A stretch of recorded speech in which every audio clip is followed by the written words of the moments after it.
Hey, what's up guys? Let's talk APECOIN correction. What's happened with APECOIN? Well, we can see the first correction we had typically with APECOIN was around a 34% correction. The one we just experienced was a huge capitulation, all the way down 71%. Now the crazy thing about this particular price action is that we had the rising wedge, which was a bearish trading pattern, but we broke to the upside.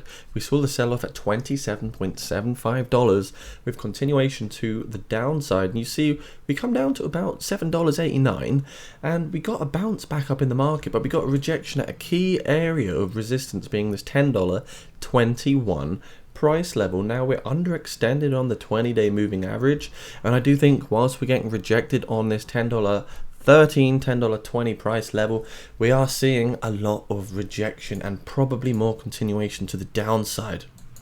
What is pretty bullish, however, is the fact that we're putting through some higher lows at the moment, but again, it still looks like we could possibly see a bit of capitulation depending on what Bitcoin decides to do, because at the moment we're just hovering above the 30.8k support level and we could still see some continuation to the downside. We don't truly know what's going to happen yet, so make sure you stick around. Be careful with what you do with APECOIN because I think it's extremely volatile.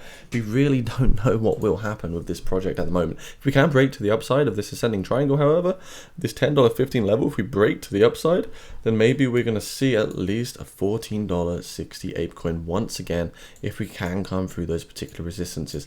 On the Fibonacci extension side of things, we're looking at the first resistance being about $12.46, moving up to around $15.43 on that particular fib extension. But guys, it was a 70% correction, so we lost a massive amount of value.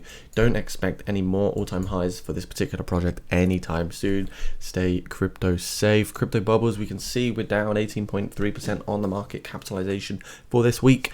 ETH also down 16.7%.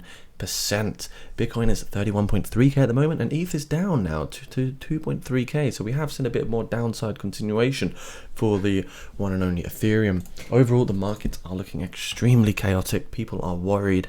There is a lot of fear in the market at the moment, so just stay crypto safe. Do not react. Do not allow this to invalidate your sentiment as to why you got into investing in the first place. It's a long-term game. This channel is all about accumulating in the bear markets and holding for a good 2 to 4 years.